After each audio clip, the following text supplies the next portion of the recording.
আপনি জানলেন সরকার বড় একটা প্রজেক্টে ওপেন টেন্ডার ডাকতে যাচ্ছে। এই সুযোগ ধরতে আপনি বোর্ডকে রাজি করালেন, পার্টনারদেরকে নিয়ে পরিকল্পনা করলেন, রিসোর্সও রেডি করলেন। তারপর হঠাৎ খবর এলো ওপেন টেন্ডার আর হচ্ছে না, প্রজেক্টটা সরাসরি অন্য পথে চলে যাচ্ছে। এই মুহূর্তে আপনার মাথায় একটাই প্রশ্ন, তাহলে এত প্রস্তুতির দরকার কি ছিল? আর সবচেয়ে বড় কথা, এটা কি এত সহজেই করা যায়? আজকের কেসটা ঠিক এমনই এক আইনি লড়াইয়ের।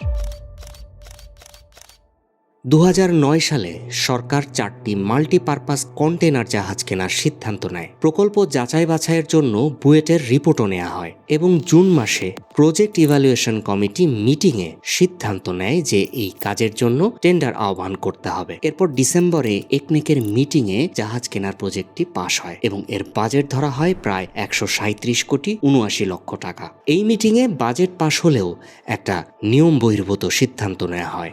নিয়ম অনুযায়ী ওপেন টেন্ডার হওয়ার কথা থাকলেও একটা চিঠির মাধ্যমে সরাসরি খুলনা শিপইয়ার্ড এবং চট্টগ্রাম ড্রাই ডক এই দুটি সরকারি কোম্পানি থেকে জাহাজ কেনার সিদ্ধান্ত দেয়। এদিকে বাংলাদেশ শিপ বিল্ডার্স অ্যাসোসিয়েশন, যার সদস্যরা জাহাজ নির্মাণ শিল্পের সাথে যুক্ত, তারা এই বিষয়টা মেনে নিতে পারে না। এই বিতর্কিত সিদ্ধান্তের বৈধতা চ্যালেঞ্জ করে তারা মহামান্য হাইকোর্টে একটা রিট ফাইল করে। হাইকোর্ট রুল জারি করে যে কেন নিয়ম মেনে টেন্ডার না ডেকে সরাসরি সরকারি কোম্পানির কাছ থেকে এই 4টি জাহাজ কেনার সিদ্ধান্তকে অবৈধ হিসাবে ঘোষণা করা হবে না। মামলার শুনানিতে শিপ বিল্ডার্সের আইনজীবীরা আদালতকে জানান যে 2006 সালের পাবলিক প্রকিউরমেন্ট অ্যাক্ট অনুযায়ী কয়েকটি বিশেষ ক্ষেত্র ছাড়া সরকারকে অবশ্যই ওপেন টেন্ডারের মাধ্যমে যে কোনো কেনাকাটা করতে হবে। তবে পাবলিক প্রকিউরমেন্ট অ্যাক্টের 32 এবং 68 ধারা অনুযায়ী বিশেষ কিছু পরিস্থিতিতেই সরকার শুধুমাত্র সরাসরি কিনতে পারে, যদিও এক্ষেত্রে কোনো বিশেষ পরিস্থিতির উদ্ভব হয়নি। তাই কোনো প্রকার টেন্ডার ছাড়াই সরাসরি সরকারি প্রতিষ্ঠান থেকে কন্টেনার জাহাজ কেনার এই সিদ্ধান্তটি আইনের সিরিয়াস ভায়োলেশন।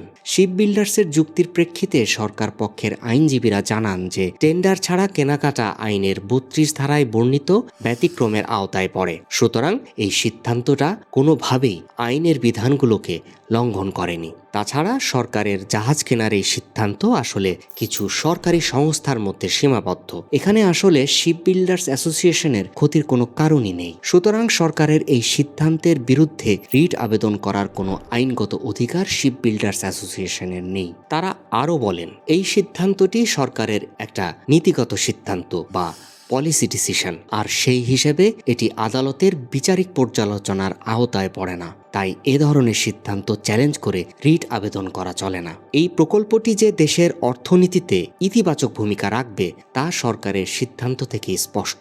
তাই জনগণের বৃহত্তর স্বার্থে এবং দেশের মঙ্গলের কথা চিন্তা করে একনেক প্রচলিত টেন্ডার প্রক্রিয়া এড়িয়ে যেতেই পারেন। সরকার পক্ষের আইনজীবীরা মনে করেন সরকার যে কোনো ব্যক্তি বা প্রতিষ্ঠানের সাথে সরাসরি নেগোসিয়েশনের মাধ্যমে কেনাকাটা করার অধিকার রাখে।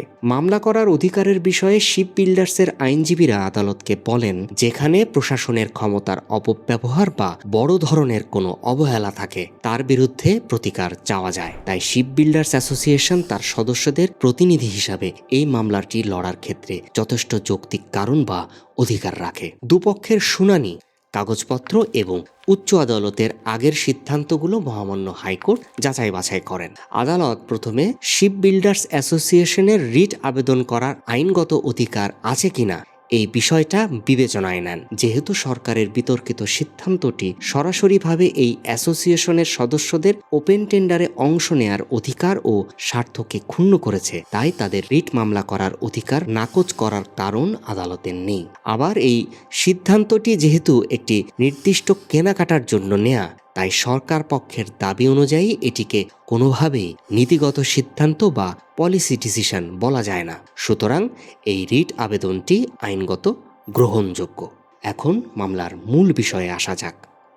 আইনে পরিষ্কার বলা আছে যে যখনই কোনো কেনাকাটায় সরকারি টাকা খরচ করা হবে তখনই পাবলিক প্রকিউরমেন্ট অ্যাক্ট মেনে চলতে হবে এবং 31 ধারা অনুযায়ী ওপেন টেন্ডার পদ্ধতিকে সর্বোচ্চ অগ্রাধিকার দিতে হবে। অর্থাৎ সরকার নিজের ইচ্ছে মতো এই আইনের বাইরে গিয়ে কোনো কেনাকাটা করতে পারবে না। তবে 68 ধারায় বলা হয়েছে যে রাষ্ট্রীয় জরুরি প্রয়োজনে বা কোনো দুর্যোগ মোকাবেলায় জনস্বার্থ রক্ষার্থে সরকার 32 ধারা অনুযায়ী ডিরেক্ট প্রকিউরমেন্ট পদ্ধতির আশ্রয় নিতে পারে। তাছাড়া অন্যান্য সব কেনাকাটা অবশ্যই এই আইনের বিধান মেনেই করতে হবে। এখন ৩২ ধারাটা গভীরভাবে বিশ্লেষণ করলে দেখা যায় কোনো টেকনিক্যাল বা ইকোনমিক কারণে যদি যুক্তিসঙ্গত মনে হয় তবেই কেবল কর্তৃপক্ষ সরাসরি সরকারি কারখানা থেকে কেনাকাটা করতে পারে। তবে শর্ত হলো এমন কোনো পদ্ধতির আশ্রয় নেওয়া যাবে না যা প্রতিযোগিতা কমিয়ে দেয় বা দরদাতাদের মধ্যে বৈষম্য তৈরি করে। অথচ একনেকের মিটিং মিনিটস থেকে দেখা যায় যে সেখানে প্রতিযোগিতা বাড়ানোর জন্য ওপেন টেন্ডার ডাকার প্রস্তাব থাকলেও কোনো কারণ ছাড়াই সরাসরি সরকারি শিপইয়ার্ড থেকে জাহাজ কেনার সিদ্ধান্ত নেওয়া হয়েছে। এমনকি এক্ষেত্রে কোনো টেকনিক্যাল বা ইকোনমিক প্রয়োজনীয়তার কথাও উল্লেখ করা হয়নি। এই উপমহাদেশে সুপ্রিম কোর্ট বিভিন্ন মামলায় স্পষ্ট করেছেন যে সরকার রাষ্ট্রীয় সম্পদ খরচের ক্ষেত্রে নিজের খেয়ালখুশি মতো কাজ করতে পারে না, কারণ সরকার এই সম্পদের মালিক নয়, বরং তারা জনগণের পক্ষে কেবল আমানতদার হিসাবে কাজ করে। তাই তাদের প্রতিটি কাজ অবশ্যই আইন অনুযায়ী হতে হবে। কিন্তু কর্তৃপক্ষ এখানে বেআইনিভাবে কাজ করেছে, যার ফলে কেবল দেশের উদীয়মান জাহাজ নির্মাতাদের স্বার্থই ক্ষুণ্ণ হয়নি, বরং আবেদনকারী সংগঠনের সদস্যদের কোনো দোষ না থাকা সত্ত্বেও তাদের টেন্ডারে অংশ নেওয়ার অধিকার থেকে বঞ্চিত করা হয়েছে। তাই মহামান্য হাইকোর্ট তার চূড়ান্ত রায়ে একনেকের মিটিংয়ে নেয়া সেই সিদ্ধান্তটি, অর্থাৎ কোনো টেন্ডার ছাড়াই সরাসরি খুলনা শিপইয়ার্ড এবং চট্টগ্রাম ড্রাই ডক থেকে 4টি মাল্টিপারপাস কন্টেনার শিপ কেনা বা নির্মাণের সিদ্ধান্তকে আইনগত কর্তৃত্ব বহির্ভূত এবং অকার্যকর হিসাবে ঘোষণা করা হয়। এখন আসুন এই মামলার শিক্ষণীয় বিষয়গুলো জেনে নেই। মহামান্য হাইকোর্টের এই রায় একটা গুরুত্বপূর্ণ বাস্তবতা পরিষ্কার করে দেয়। টেন্ডার প্রক্রিয়া চলাকালীন কর্তৃপক্ষের নিরাপত্তা কিংবা হঠাৎ পথ বদলানো মানেই সেটা প্রশ্নের বাইরে না। আদালত এখানে দেখিয়েছে যখন কোনো সিদ্ধান্ত প্রতিযোগিতার অধিকারকে সরাসরি প্রভাবিত করে তখন সেটা শুধুই প্রশাসনিক বিষয় থাকে না, আইনি বিষয় হয়ে যায়। তাই খেয়াল করুন, এ ধরনের সিদ্ধান্তের অফিস আদেশ, নোটিশ বা লিখিত চিঠিপত্র সংরক্ষণ করুন, যাতে প্রয়োজনে আপনার আইনি অবস্থান প্রমাণসহ উপস্থাপন করা যায়। আর একটা বড় শিক্ষা হলো, কর্তৃপক্ষ কোনো সিদ্ধান্তকে পলিসি বললেই সেটা আদালতের এখতিয়ারের বাইরে চলে যায় না। আদালত দেখে এই সিদ্ধান্তটা কি নির্দিষ্ট কোনো প্রজেক্টের উপর নেওয়া হয়েছে কিনা এবং কোনো বাধ্যতামূলক প্রক্রিয়া পাশ কাটানো হয়েছে কিনা। তাই মনে রাখুন, পলিসি বলা হয়েছে শুনেই বিষয়টা চূড়ান্ত ধরে নেবেন না। সিদ্ধান্তর ভিত্তি ও নথিপত্র যাচাই করে নিজের অবস্থান পরিষ্কার রাখুন। সবচেয়ে গুরুত্বপূর্ণ কথা, টেন্ডার প্রসেস শেষ হয়ে গেছে এটা বললেই আসলে সব শেষ হয়ে যায় না। আদালত দেখে সিদ্ধান্তটা কিভাবে, কেন আর কোন পর্যায়ে নেওয়া হয়েছে। এই জায়গায় সময় মতো আইনগত অবস্থান পরিষ্কার না করলে পরে আর কোনো সুযোগ থাকে না। তাই টেন্ডার প্রক্রিয়া শেষ মনে হলেও দেরি না করে পরিস্থিতি মূল্যায়ন করুন এবং প্রয়োজনীয় পদক্ষেপের প্রস্তুতি আগে থেকেই নিন। Bangladesh ship builders association tender মামলায় আদালত স্পষ্ট করে দিয়েছেন, রাষ্ট্রীয় অর্থ ব্যয়ের ক্ষেত্রে কর্তৃপক্ষ নিজের খেয়াল খুশি মতো নিয়ম বদলাতে পারে না। আর বাধ্যতামূলক টেন্ডার প্রক্রিয়া এড়িয়ে গেলে সেই সিদ্ধান্ত আইনের জবাবদিহিতার বাইরে থাকে না।